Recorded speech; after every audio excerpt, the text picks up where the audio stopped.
All right, everybody. Hi, welcome to twitch.tv/FB Outsiders, Football Outsiders on Twitch, as well as YouTube and podcasts and everywhere else you can hear this show.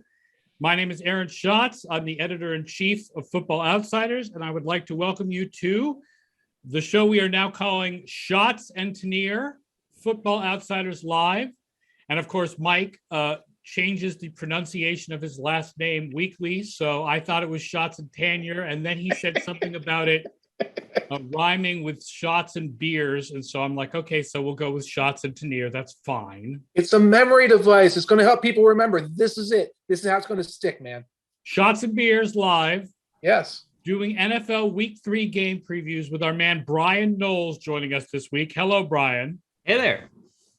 So I'm going to hit you guys with something you're totally unprepared for to start with. So yesterday, Dove Kleiman, who's an NFL reporter, retweeted something that Nick Wright said on one of those Fox morning shows. I think it's called First Things First.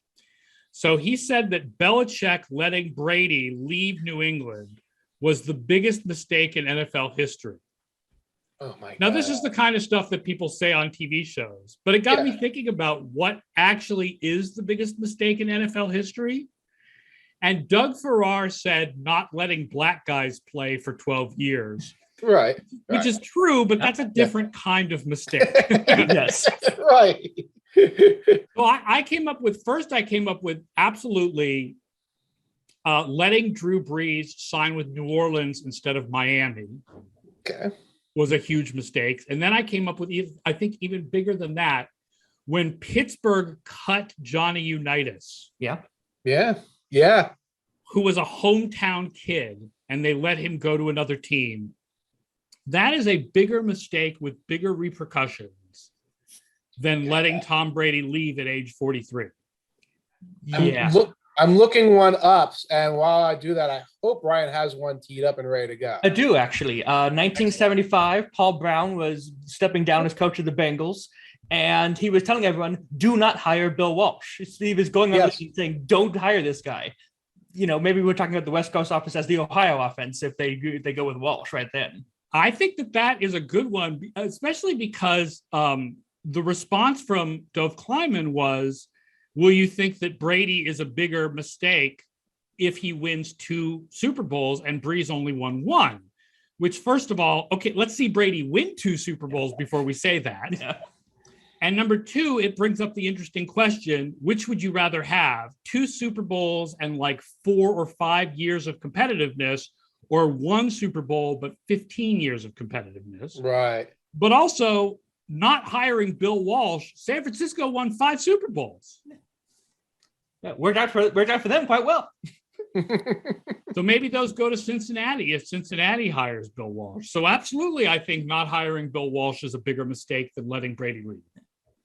The New England Patriots, and maybe they were still the Boston Patriots at this point, had a choice in 1969, and I believe it was between grabbing Chuck Noll or grabbing a guy by the name of Clive Rush. They chose Clive Rush, who was the Jets coordinator under Weeb Ewbank when the Jets were very, very good. We all know Chuck Noll went on to lead the Steel Curtain to 4 Super Bowls. Clive Rush was like Adam Gase on peyote. I'm almost certain he's the guy who got electrocuted at his opening press conference. He would punt on 3rd down because he thought he was confusing opposing coaches with this. So that was a really huge mistake there, where you could get the coach of the generation. And I believe they were both coordinators on the same team. Maybe, Bryan, you remember that, if Noel was a Ewbank assistant as well. But they grabbed the wrong coordinator. That's one. I would say the Herschel Walker trade also for the Minnesota Vikings was a pretty huge mistake overall. That's really high on the list. Right. Yeah. Trading all the draft picks for Ricky Williams. That's another one that can fall up in there. Yes, that might be a bigger mistake. I think if we want to, we can name the couple worst picks, like Jamarcus Russell. Yes. Right? I mean, you can say, based on everything we knew at the time, Jamarcus Russell was a reasonable number 1 pick. But based on everything we knew at the time, nobody would bet on a 43-year-old quarterback winning the Super Bowl, right, especially with Jacoby Myers and N'Keal Harry as his top receivers.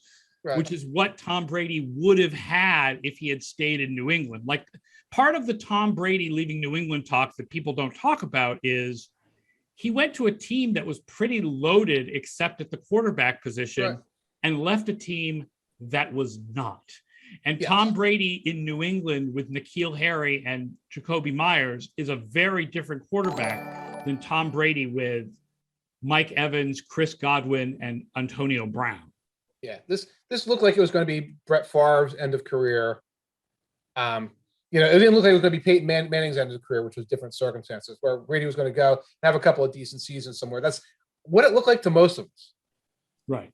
But we're not on shows, on daytime shows that have a name with first in. Do they all have first in them now? First take, first things first? Is that their I guess that it shows that they're on early. Yes. They're going to be on before the game actually starts next time. That they're, like before the last episode ends, the next one's already started. So speaking of the Patriots, that's the first game I want to preview from week 3. So I picked out 5 games, and if we preview them and we have time, we'll just run through all the other games. But the first game I picked out was New Orleans at New England, and in proper Sal Paolantonio speak, I have to point out this is the most important game of the week because I will be there. And just in case you think I'm only going to say that about Patriots games, if all goes well, I'm going to Kansas City at Las Vegas in week 10. So it's not just going to be Patriots games. The Saints make the playoffs, 62% of simulations if they win this game, 42% if they lose. The Patriots make the playoffs 71% of the time if they win, 51% if they lose. And if you ignore the weird way that New Orleans has put its resume together this year with the one huge win and the one huge loss, these two teams are basically tied. They're 11th and 12th in DVOA, and they're 10th and 11th in Dave being our metric that combines DVOA with the preseason projection in order to get a better idea of how good teams are now. Right. So it should be a good, interesting game, especially since we have no clue what the Saints, the Patriots have been the same team in 2 games. Yes. The Saints have been completely different teams in 2 games. Absolutely. Yeah. The question is how much do you write off that last week's game with the Saints? They had 9 starters missing. They had 8 coaches out with COVID. There's certainly a bit of, everything kind of hit them all at once. At the same time, though, the other thing that hit them all at once was all of the Panthers pass rushers. I think Winston was pressured 60% of the time. He had a clean pocket back in week 1, and then the Panthers just blitzed him all the time, and Winston made Jameis Winston-style decisions. Right. And I think the Patriots pass rush is somewhere in between what Carolina has shown over the first couple of weeks and what Green Bay did. They don't have any one pass rusher who is as good as Brian Banks. They don't even have any one pass rusher who's as good as Zadarius Smith, but they've got a good overall pass rush, and they're good at manufacturing things by moving guys around, and you're not sure who's coming. Although, as I pointed out yesterday, they didn't really do that much against the Jets. They mostly sent guys off the edge, and that was who came. It felt like they didn't have to. Got a couple stats right off of Football Outsiders, a lovely website. Right now, yards per drive, New Orleans Saints ranked dead last in the NFL offensively in yards per drive. That's one game against the Packers where they got the ball at the 10-yard line a couple times, so that's how they got their touchdowns. And one game against the Panthers where they couldn't do anything at all and actually went backwards on a couple of those drives where I think they were ending it on 4th and 17, 4th and 18. Another one is right now in red zone DVOA, which I looked up today to verify that the Chargers were last in red zone DVOA. No, they're not. It turns out the Patriots are last in red zone DVOA. Now, I don't take as much stock in that. First of all, our sample sizes are tiny, obviously, right now. Right. But it looked like the last couple drives against the Jets, you got into field goal range, and Belichick and McDaniels were happily run, kick. This team is never going to come up on us. Still, they were running for a loss of 1 there, a gain of 1. I don't know what they have if they have to score a lot of touchdowns right now. If they're forced to punch it in, I don't know if the Patriots, if only they had some kind of player who was particularly good on the goal line that you could bring in to run power. His aura, though. His aura. Yes. What about his aura? His aura would have gotten in the way. I will say my thing about this game is I really like the under for ESPN's best bets column. I wrote up this game and I wrote up the under because both teams are top 5 in DVOA defense. Right. Both are below 20th in offense. And by the way, that's how they were projected before the season. So that's not a surprise. And the Patriots are currently 21st in situation neutral pace, and the Saints are 31st. So both of these teams have slowed things down, which suggests, I think, an under 42. The number is low. 42 on the over-under. It's real low. It's real low. In fact, I teased it down. I just took this. I'm taking the Saints plus 2.5, same game parlay, and I teased the over down to 38.5. I'm getting plus 220 on that. So that's one of those over-engineered bets, but it's pretty much Saints in the over is what it boils down to. But like the thing that scares me about the over that low is pick 6 possibilities on both sides, where you have Jameis Winston and a rookie quarterback. Oh, the idea of going an under 42 is that there's a pick 6. Right. They're all of a sudden it's field goals and pick 6s and 5-yard touchdowns after interceptions. That's what always scares me when I'm not 100% confident with both quarterbacks. I will say I looked up the Saints so far, and again, 2-game sample. Like we're going to keep saying that throughout this whole broadcast. Right. The Saints are 20th so far against short passes and 7th against deep passes. And against the Patriots, you want to be better against short passes than against deep passes, not the other way around. Yeah, I think Mac Jones has a 5.6 average at the target or something in that area, bottom 5 in the league. It's always a good sign when your offensive coordinator, Josh McDaniels, has to come out and say, oh, no, we trust Mac Jones to throw it deep. Because if they did trust him deep, he wouldn't have to come out and say that.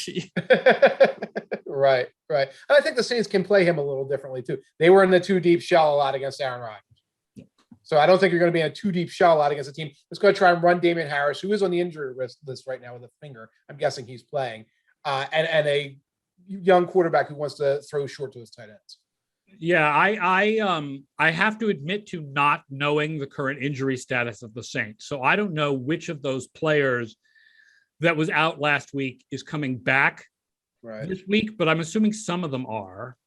And I don't think having like offensive assistants out for a game is really that big a deal, but the coaches will be back too.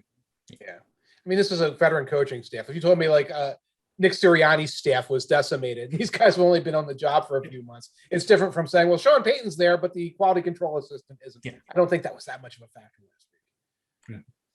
Yeah. The other thing I'll point out, the Patriots have allowed 5 different double-digit gains to running backs on reception so far. Wow. And that's against, that's the Patriots allowing that to the Jets and to the Dolphins. So those are not exactly great running backs, and 5 different double-digit receptions. So you worry a little bit about Alvin Kamara. Yeah. And I don't know who you got, who your coverage guy is. It was the Bentley kid. Bentley is much more of a run defender than he is a coverage guy. Okay. Yeah, he can run, but I don't necessarily trust him in coverage in terms of, getting caught in a bind with play action and things like that. I'm looking up Kamara's numbers because wasn't one of the worries coming into this season that Winston would not throw to Kamara as much as Drew Brees did? I think they were worried that Taysom Hill wouldn't throw it to him as much as Drew Brees. Oh, you're right. It was that Taysom Hill wouldn't throw it to Kamara. Kamara's got 7 catches for 33 and a touchdown as a receiver. Yeah, he didn't do much of anything last game, but the Saints didn't do much of anything last game, so that explains that. Yeah, it was very much the last game. It was literally, and I haven't gone back and looked at it. I think I mentioned this yesterday. Like, I can't figure out how it was always 3rd and 17, but it was always 3rd and 17. So Kamara was getting the ball. It was going to be an underneath route that wasn't going to be productive anyway. Yeah, that's not good for your DVOA. Right. even though the average of a reception on 3rd and 17 is bad, like if you do even worse than that average, it ends up being bad. Mm-hmm. So what would be your pick here? I guess you already said, Mike, I've got it listed as New England -3, but I guess it's moved to New England -2.5 at this point. I got it on my favorite legal book at 2.5. And like I said, I'm in the mood. I was in the mood for some parlays. I want to do some same game parlays. And I added in a teased over. I never bet unders, by the way, as a human rule. So I teased the over down to 38.5 and took over. So it's Saints plus 2.5 and a 38.5 over. And I took that at plus 220. I'm taking the Patriots in this one. I think they're going to keep Winston discombobulated with pressure and exotic looks and stuff like that. And I think Jameis Winston's going to make a couple Jameis Winston type plays. Yeah. It's that's what scares me about that over. Because I like at +3, I like the Saints. Yeah. Mm-hmm. But that little bit of move to plus 2.5, I would not want to put my money anywhere near this game, honestly. Like, I feel like that line is pretty accurate as far as where these teams, like, if you think about it right now, I'm considering in our picks home field advantage to only be about a point. Okay. Right? Because there's been no home field advantage now for 2 years. Like 2019 and 2020, there basically was no home field advantage. 2021 so far, no home field advantage. So we can't assume that home field advantage is the classic 3 points. Right. But I don't know if we can yet assume that it doesn't exist at all or versus the sample size. So I've been thinking of it as 1 point. So if you think of it as 1 point, I think the Patriots are probably about a point better than the Saints. You end up with a line of 2, and that's basically the line you have. So like, I wouldn't want to bet on this. That's why I turned this into an elaborate tease. I didn't love the game overall, but I wanted to put something down in there. So I guess something with a little more juice in it, a little more sizzle. And you'll excuse me, my dog is here. There's thunderstorms, so I'm a little distracted. So the weather in Philly is stormy today. It's beautiful and sunny in Boston, I will say. Good for you. And, it's stormy with a chance of pit bull anxiety attacks. So yes. I'll also say, just to point out that the Patriots press box staff eschewing the idea of food that is connected to the away team. I know some teams, like, they specifically try to plan food that's connected to who they're playing that week. Mm-hmm. Well, the Patriots were not playing Kansas City, but they put out a barbecue spread in week 1. It was fantastic. I just have to share that with everyone because it was so surprisingly good. You're going to be eating jambalaya. Well, the thing is, I'm not, because they're not going to. It's not going to actually. Okay. Well, do they still do lobster rolls at the playoffs? In the playoffs, they do lobster rolls. Yep, and clam chowder for regular season games. I don't eat clam chowder, but everybody says is fantastic. Ravens do crab cakes. I'm looking forward to Vegas because I don't remember if it was Ross. What's his name? Tucker.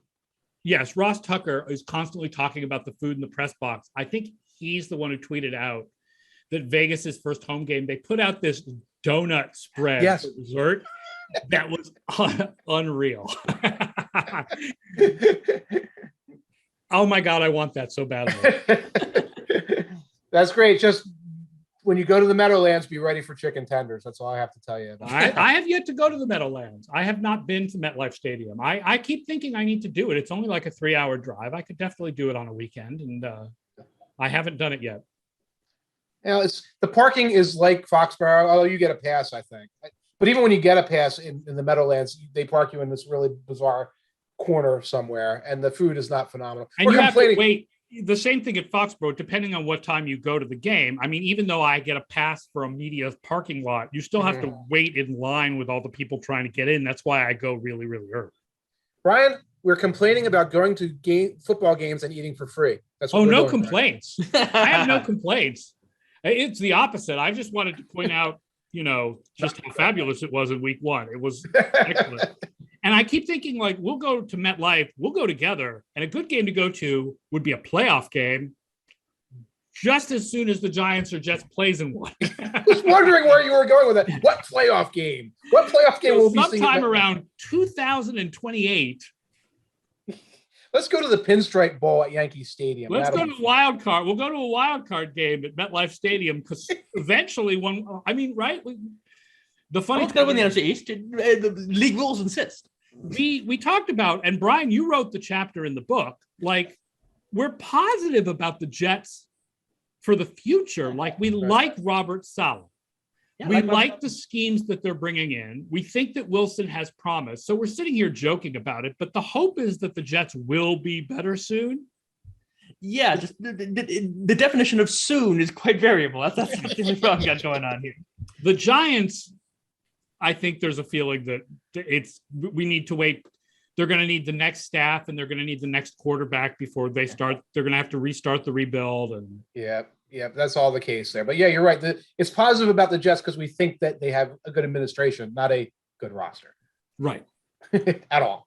All right. Speaking of barbecue, let's talk about the next game. And this is the biggest game of the 1 o'clock hour, which is the LA Chargers at the Kansas City Chiefs. Now, our numbers for this one, remember that we have the Chargers projected lower than almost anybody else. So when I give you these numbers, keep that in mind.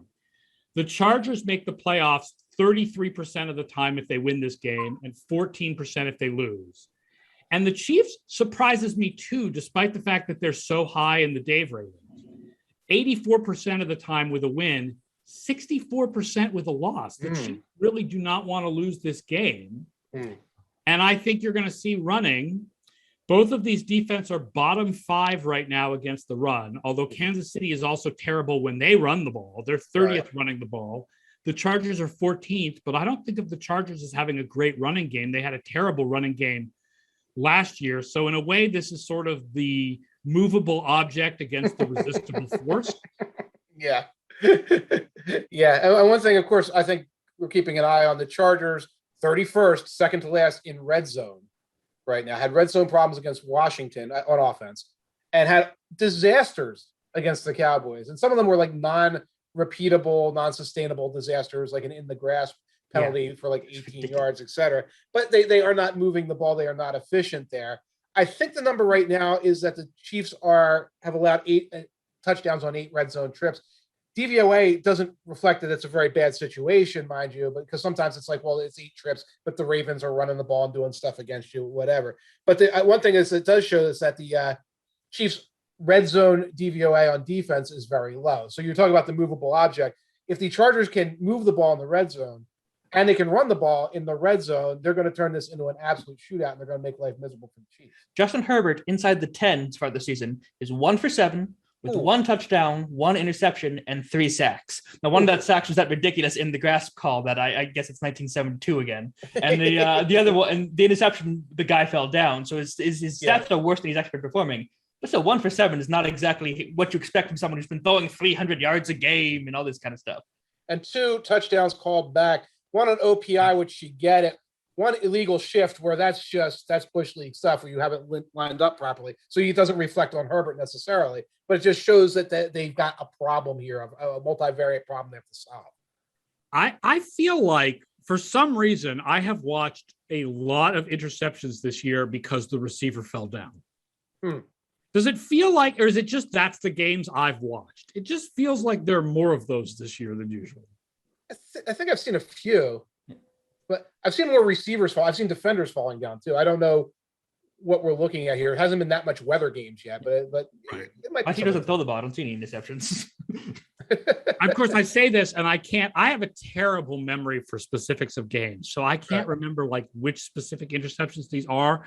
I just feel like there've been a number of that's not the quarterback's fault. The receiver fell down. It happened to Lamar Jackson, didn't it? It happened to Lamar Jackson in the Kansas City. Yeah, I think night game where the receiver fell down and he threw it right to Tyrann Mathieu. I think there was one there. Yeah, no, there was none in the Zach Wilson's repertoire yet, but he'll get there on that.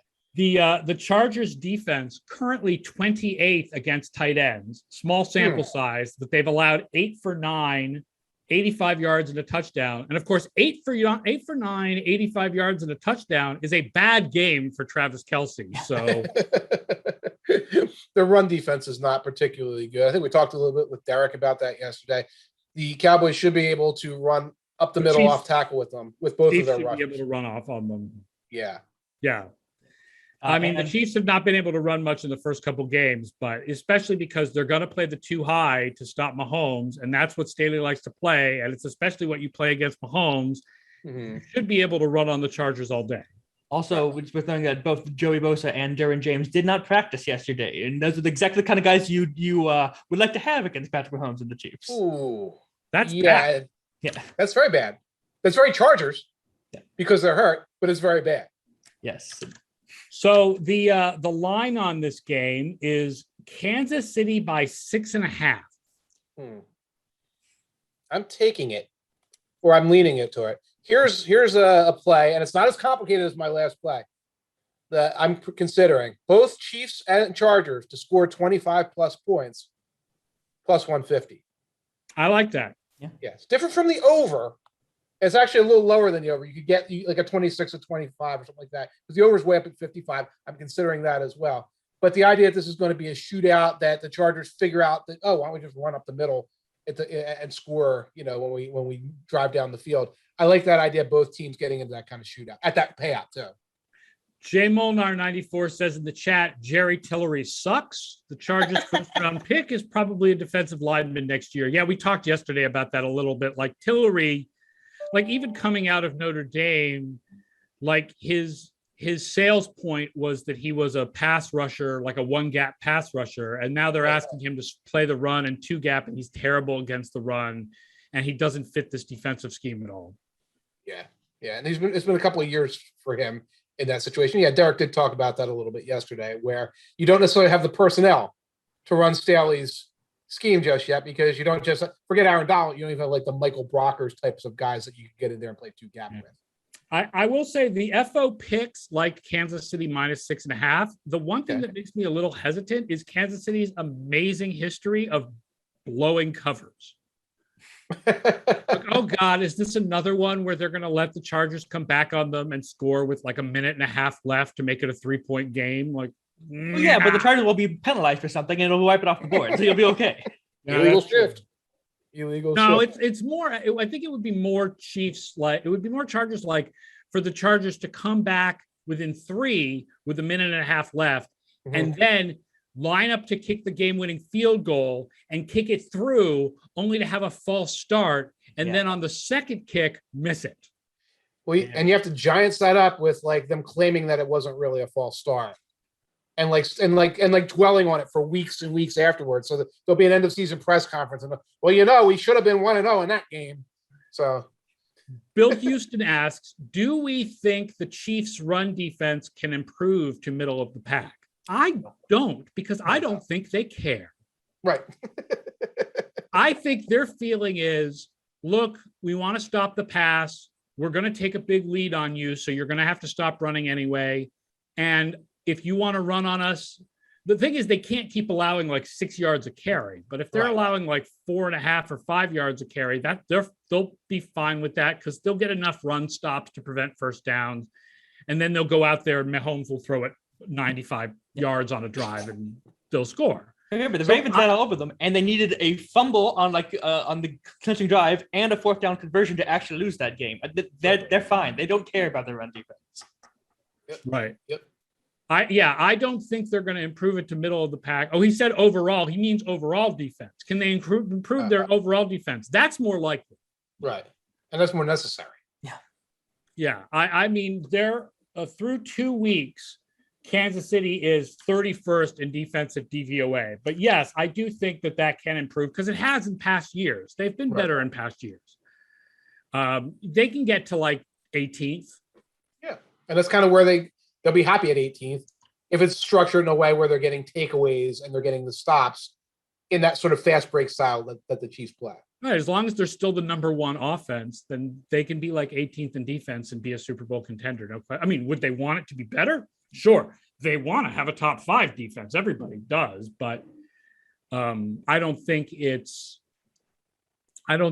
likely that they would, but they could definitely get up to average or slightly below average. I need to step away for 1 minute. I'm afraid. I'll be right back. J Molnar 994 says, doesn't it feel like the wonderkind coordinators, Staley and Arthur Smith, are fitting square pegs into round holes scheme-wise? It definitely feels that way with Staley. Like he doesn't have the guys to run his scheme yet. Yeah, it's year 1 too. It takes time to get the guys in to run the scheme. I wrote about this with the Jets chapter a lot. Like you have to make do with what you have. You can't remake your entire team and your image after 1 year. And I think Staley maybe could be doing a little bit of a better job using the players he currently has. But there's always an awkward transition when someone new comes in. That's why defensive coordinators and new defense coaches never see that huge jump in DVOA year 1 that everyone expects. Right. I mean, it's rare. It happens. Yeah. But it's rare. I mean, I think Arthur Smith. See, I don't think Arthur Smith needs Derrick Henry to make because I don't think you need Derrick Henry to make the other team jump at the play action. I think they'll jump at the play action fine for Mike Davis. I mean, I got the way I put it is the run was established when we were in high school. You don't need to reestablish it now. Like you could have an average running back and teams are still going to jump at your play fakes. I think that, I think Atlanta's problems are a little overestimated because Ryan threw the 2 pick sixes at the end of the game when the game was pretty much over. He's not going to do the that. Offensive line problems are real, but I think overall, the people are a little too pessimistic about it.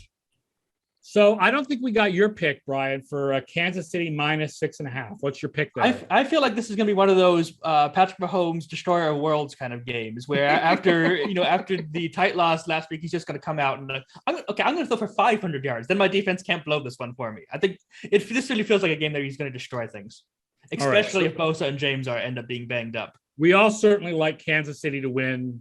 Again, home field advantage doesn't seem to matter much anymore, but they are the home team on top of everything else. Yeah. The other thing that doesn't seem to matter much anymore, by the way, is the Western teams playing at 1:00 Eastern, which was a thing for a while, and the last 4 or 5 years hasn't been. Yeah, it feels like they've wisened up to staying on the East Coast or doing whatever they need to do to change their schedule to help. And odds makers have priced that in, I think, also the odds. So teams aren't covering more often if they're Eastern teams at home against a Pacific time zone team at 1:00. Let's go to the biggest game of the 4 p.m. The really big game, really like about as big as it can get early on. And that is Tampa Bay at the Los Angeles Rams. These are 2 of the top teams in DVOA, numbers 2 and 3, and in Dave, numbers 1 and 3.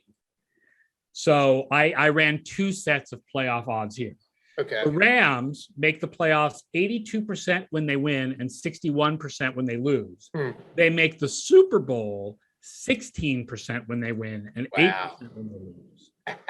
Tampa Bay makes the playoffs 97% of the time if they win, 88%.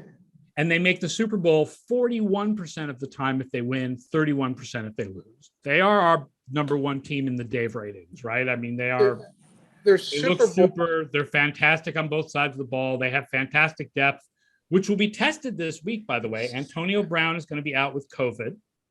And Jason Pierre-Paul is going to be out with some kind of a shoulder injury. So we'll see a lot of Joe Tyron Shaniqua. Yes.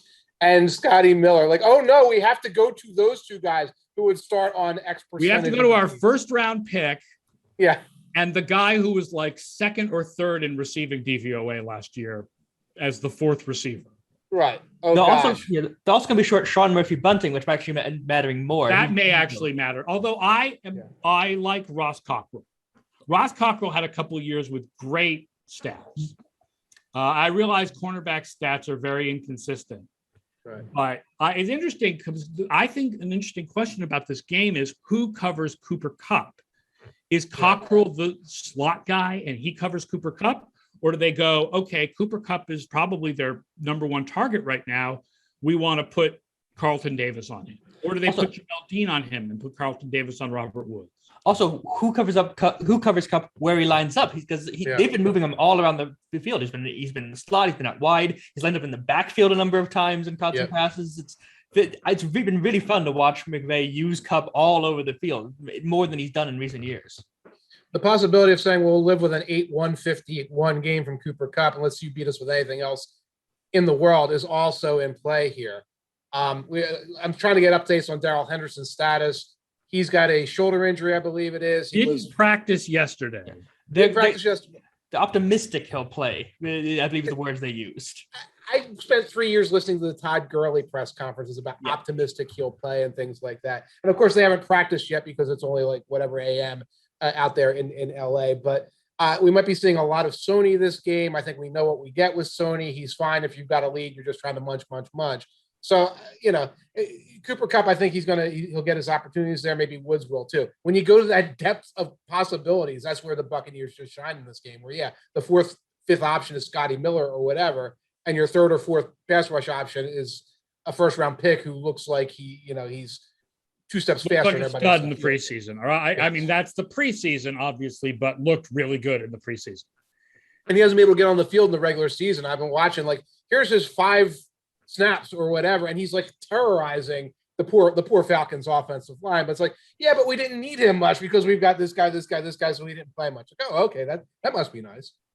The Rams are 4th against tight ends so far this year, although they have allowed more yards than average because they've allowed more passes than average to tight ends. So I wonder if Gronk, the new suddenly like back to Hall of Fame status, Gronk might be slightly contained. Well, I don't know. Andy Dalton and Cole Kmet, Carson Wentz, and who's the tight end there now? Is it Ebron still? Sorry, what's his name with the T? Why am I? Oh, Doyle. Jack Doyle is the main tight end. Jack Doyle, who's been there, I think, since Peyton Manning. Yeah, this one's coming in a little faster. Rams defense. This one will be a little harder for the Rams. Is that what you're saying? Without John, now that John Johnson is in Cleveland, and SDW911 asks about our thoughts on the Rams' offensive line running versus Tampa's excellent defensive line and their excellent run defense. The run blocking has looked good enough, but it's been a rotating cast of running backs. So I think they could be okay. I don't know what Sony's bringing to the table. The best runs I saw was Henderson to jitterbugging and getting these finishes for big yards for the Rams. And you don't see a lot of that super creative Sean McVay running game that you saw a couple of years ago, where there's a lot of motion to the left and then they're running it to the right and counters and things like that. A little more static than it used to be. And so I think that might be, I got Matthew Stafford now. I can just line up 5 wide or line up in this particular formation and he's going to diagnose and go. But what you lose from that is some of these things where it's like, oh, they're going to open up things and make things easier for their running backs with some sort of, creative formation, motion, et cetera. Yeah, McVay's just enjoying the fact that you can boot left and throw 20 yards downfield as opposed to boot left and dumping the ball off to whoever you're running back that week. Right. Tampa Bay, number 1 so far, stuffing running backs for a loss or no gain on 34% of carries. How many? 34%. Oh, my God. Yeah. Yeah. And the Rams are 3rd in adjusted line yards, and they've only been stuffed on 10% of carries, which is 2nd in the league. So, yeah. Which makes sense because if you think about the way you have to play against the Rams, you don't normally stuff a lot of guys in the box against them and stuff carries. No, you're back a little bit more often. But, that's a draw or a leaning towards the Buccaneers, I think, overall in this, when you factor in that the Rams are down to probably their 3rd or 4th option. I have Darrell Henderson in a fantasy league, and even if he does play, I'm a little scared to play him against the Tampa Bay run defense. And if he does play, it could be one of these things where he gets 6 carries and Sony gets 8 carries, and then you're throwing a million times. Yeah, I was going to say Henderson could be a good loser league pick, except he might pull the penalty because they're going to split the workload between the two of them, so neither of them may be a good pick. Yeah. Tampa Bay's running game, by the way, has been really good so far. Tampa Bay is 1st in adjusted line yards through 2 games, but they have no open field yards. They have had no runs go over 10 yards. Wow. That's Ronald Jones and Leonard Fournette encapsulated. That's good blocking. That's some good blocking. That's some good blocking. The Rams' run defense has not been good so far this year. Cue argument about Aaron Donald versus the run. Oh, no. Let's not cue that. Let us not cue that argument. All right. So this game, the line is, last time I saw was Tampa Bay by 1. Here's the play, because I don't like the line. I would probably take Tampa Bay. I don't necessarily want to sit around and worry gambling-wise about Tom Brady. Here's a play I found that I like. It's a special on DraftKings. Matthew Stafford and Tom Brady to combine for over 599.5, so 600 passing yards.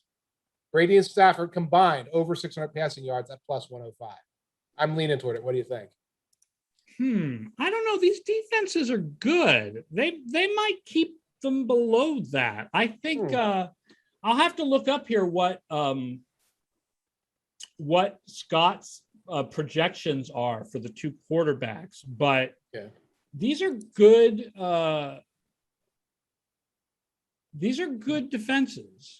Now, I'm a little bit. I think I might take the over on that. It depends. It depends really much on how. It depends on how much you really think that Ross Cockrell is going to be a downgrade from Sean Murphy-Bunting. And Carlton Davis has been a little banged up, and Jamel Dean didn't have a great day. You can talk yourself into that, I think. He's got Brady and Stafford combined at 595. So, great. They called him. They called Scott before so that's they not. Yeah, that doesn't tell you which side to go on that bet. But I can see like a Stafford 380 playing catch up or 390, and then Brady at like 240 because that's what he did there, and then you get over. That's what I like about the pick. It insulates you if this is crazy fourth quarter catch up stuff, and you're getting garbage time production. Either quarterback, but probably Stafford, you're going to swallow it up and possibly go over. Well, if you think Stafford is going to be the one with garbage time production, then you probably feel pretty strongly about taking Tampa Bay with only 1 point. Yeah, it's 1.5 by now, but it is 1.5 now. Yeah, I just don't like betting on the Buccaneers. What I'm interested in seeing is Stafford hasn't really been pressured at all to this point in the season, and Tampa Bay is going to get to him a little more often. I'm thinking, as well as the Rams line has been playing. So that if Stafford can handle that, I kind of like the Rams to pull the upset in this one. Maybe that's just pessimism as a fan of the NFC West because everyone's going to go like 16-0, and it's going to be a bloodbath out there. I guarantee you, nobody in the NFC West is going to finish 16-0. I did say finish. I said go. 16-0-1. Yeah, there you go. I like Tampa Bay. I mean, I feel like I'm riding Tampa Bay till it stops. Like until they have too many injuries, they're the best team in the league right now. Right. As much as I like Kansas City and I like Mahomes, Tampa Bay is the best overall all-around team in the league right now. And I'm driving Tampa Bay until they have too many injuries to drive them. And I don't think any team has got home field advantage enough to make it not worth picking them. I agree. At only 1 point. So I would I guess it's 1.5 now. Yeah. But I would still go Tampa Bay. I would go Tampa Bay minus 1.5 on this game. Okay. Fourth game we've got to discuss. Let's go into Brian's wheelhouse with Green Bay at San Francisco. The Packers make the playoffs 74% of the time if they win and 53% with a loss. The 49ers, 85% with a win, 65% with a loss. You'll notice most of these teams, there's a 20% difference between the win and the loss. There's a couple that are a little different than that. But we'll get to two teams that have a bigger playoff where the playoffs are more on the line in a second. But let's talk about Green Bay and San Francisco first. Like Brian, you've watched the first two San Francisco games. I think people would be shocked if I told them that San Francisco was 5th right now in passing DVOA. If you listen to talk radio, the Niners are 0-4, and they have all their best starters on the bench, and Kyle Shanahan doesn't know what he's doing, and everything's disaster, and everything's on fire. And Garoppolo's got a QBR of 6. Yeah. I think the Eagles game especially showed why the Niners would trade 3 first-round picks to find Jimmy Garoppolo's replacement, and why they don't feel like it's a huge rush to get that replacement in there. Garoppolo often gets called a game manager, and I believe last week was the most game managery game we've seen from him in quite some time. It's impressive that he took no sacks against the Philadelphia pass rush that was getting there. It's impressive that he threw no interceptions. He didn't try anything downfield at any point. The Niners went 3 and out on their first 3 drives. That had never happened in the Kyle Shanahan era before. And then after the first 26 minutes, they kind of clicked into another gear. They had 2 90-plus yard drives and just stomped the throat down. And so it's like, okay, we can win like this. We don't necessarily need Trey Lance in there right now.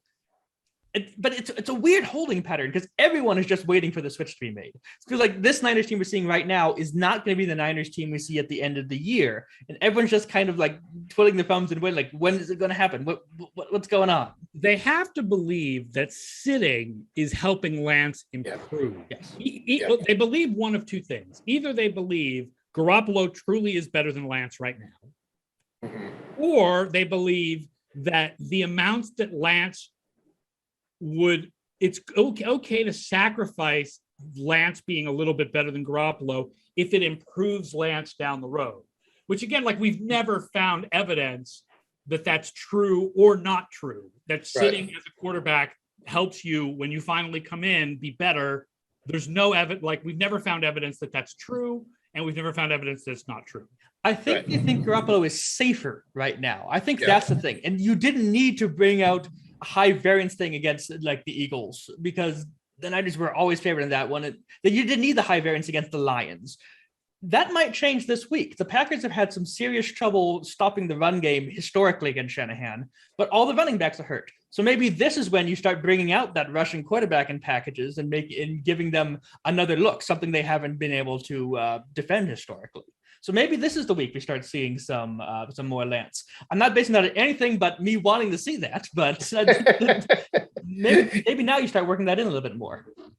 Yeah, there were some throws. A couple of times Garoppolo was trying to throw along the sidelines about 15 yards. He's overthrowing Sanu. I think he overthrew Debo at one point. And this is rough. And yet at the same time, if you're distributing the ball and getting rid of it on time, you're going to win a bunch of games against Eagles level opponents, against Lions level opponents there.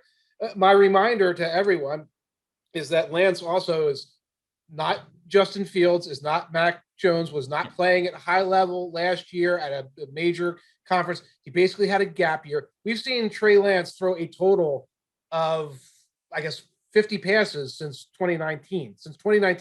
And it was preseason passes or a glorified scrimmage, the one game they had last year. So the idea, this guy's in a different scenario. He's in a different bin than those other guys. It makes sense. There's a reason to say, hey, yeah, we're still teaching him this, and this, and he just never knew because he didn't have a senior year. And he didn't play in Division I. And we have the luxury of putting the night clerk out there and letting him throw screen passes to Kyle Juszczyk for a couple more weeks. I will say San Francisco so far is top 10 in defense against both 1 and 2 receivers. Mm-hmm. So what do you think, Brian, about whether they'll be able to cover Devontae Adams and Marquez Valdes-Scantling deep? Because going into the season, there certainly were questions about the cornerbacks, but they've played well so far. I've been very impressed with Damador Lenore, the 5th-round rookie. He's done a fantastic job. Now, he hasn't faced Aaron Rodgers yet, but I think he's come in and basically had to be the starter because of Jason Barrett getting hurt and whatnot. And he's held up surprisingly well. And we're also going to get Emmanuel Mosley back this game. So I'm not as concerned with the cornerbacks as I think the general world is. Aaron Rodgers is still going to get his. He's Aaron Rodgers. If I'm Aaron Rodgers and I see a 5th-round rookie, I'm attacking him, early and often. But I think they're going to do all right. Because also Rodgers hasn't been exactly on target with the deep throws. He's got those highlight reel plays, but he's been a little less on target than we expect to see Aaron Rodgers. So I think the Niners are going to do okay there. My Microsoft Word, by the way, has a macro. If I hit Control V, it says Jason Verrett getting hurt and whatnot. Yes. By the way, can you guys hear this? Is this coming through the microphones? Yes. Okay, it's pretty wild. It's pretty wild around here, and I'm going to have to clean something up as soon as this ends with the poor dog. But the cover, what you saw, both from the Saints and from the Lions, is a lot of too high safeties. And I think that's the thing. That's the buzzword. Oh, throw too high safeties against Aaron Rodgers. It'll slow him down. And I think it will slow him down. That's perfect for the San Francisco 49ers situation.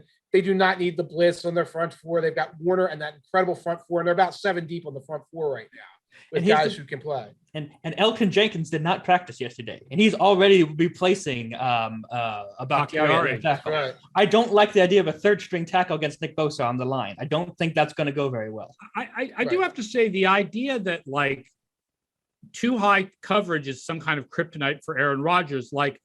Are you saying that too high coverage makes it harder to complete deep passes and invites you to run the ball for Aaron Rodgers? Because I only thought that too high coverage invited you to run the ball and stopped deep passes against every quarterback in the NFL. Isn't that Mahomes? It's Mahomes' kryptonite too, right? It's the proper way to play against any great quarterback. It's against Tom Brady for a long time. It was play too high, invite them to run. Play too high, invite them to run. It's that's, if you don't want to get sliced and diced by a great quarterback, that's usually the way to go.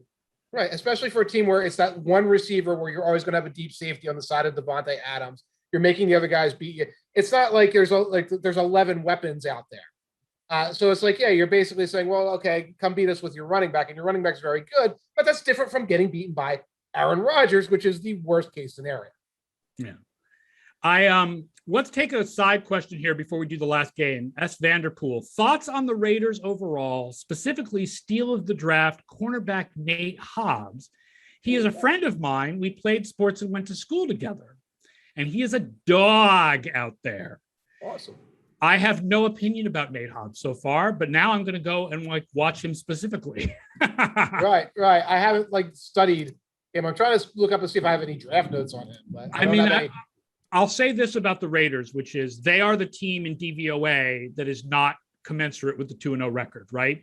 The top 6 teams in DVOA are 2-0, and then you have the Raiders all the way down at 19. I wrote about it a little bit this week. The system doesn't like that they allowed the Steelers to convert some 3rd and longs. It's not that the Raiders are bad. It's just that they came out as being only slightly better than the Ravens and only slightly better than the Steelers, even though the conventional stats make it look like they were a lot better than the Steelers.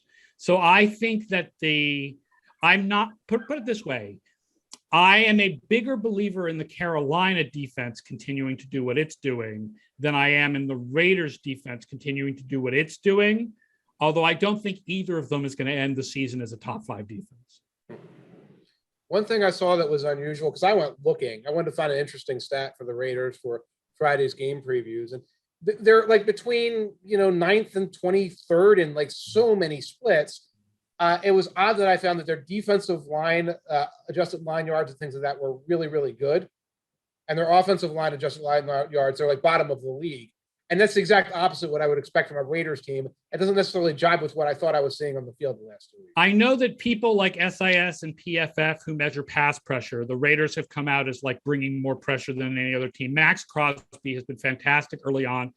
Yannick Ngakoue has been really good. Carl Nassib is a useful player. I guess I don't know Nate Hobbs, but I'm not a big fan of the secondary for the Raiders.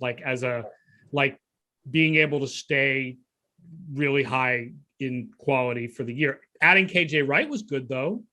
Right. Their linebackers look a lot better than they used to now that it's Littleton and KJ Wright as their main 2 linebackers. Right. But overall, I feel like the Raiders are still the team I thought they were, which is I think they're a slightly above average offense. Mm-hmm. Maybe they're a slightly above average defense rather than a slightly below average defense, which would make them a better team than I thought they were. But I don't think that's a great defense. Bill Houston says, do we think Gruden has done a really good job with Carr, especially given how they blew up their offensive line? I think Carr is underrated. Carr always plays better than people think he does. Yeah. And they've been working well together now for 3 years. They've been putting up good numbers, good production.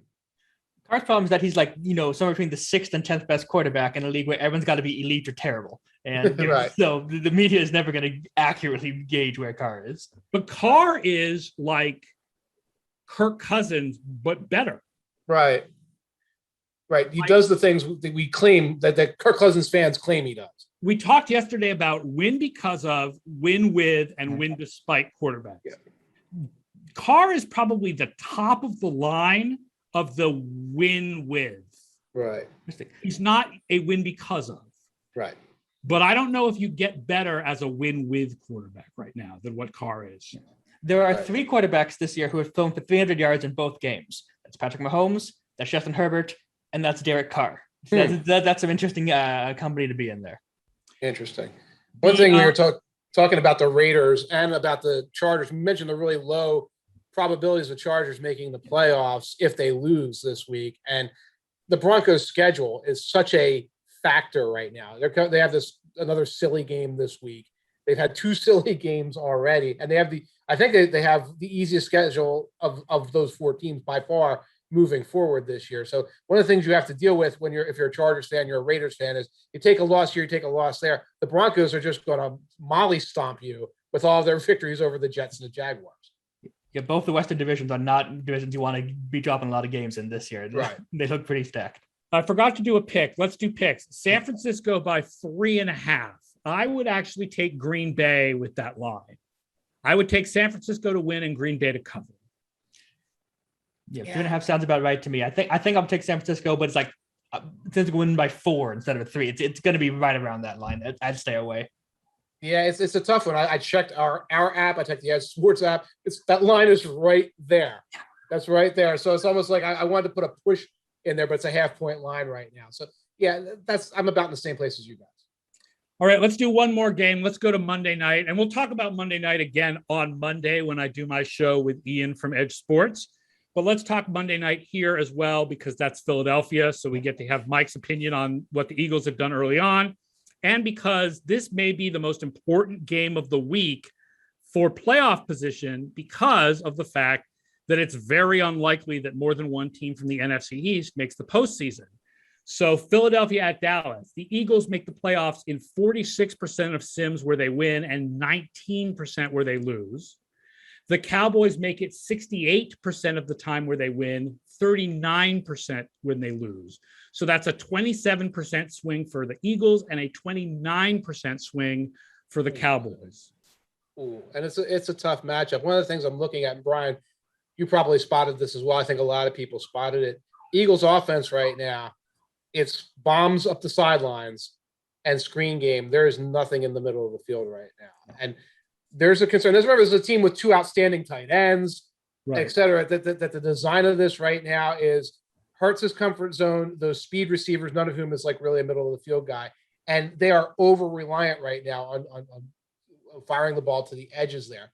And I feel like that's something even the Cowboys coaches are going to be able to spot and say, this is going to be an easy exploit. We can kind of take these things away. We've got our two safeties, and they're very strong at safety right now with the Cowboys. Actually, like 3 or 4 deep with good safeties.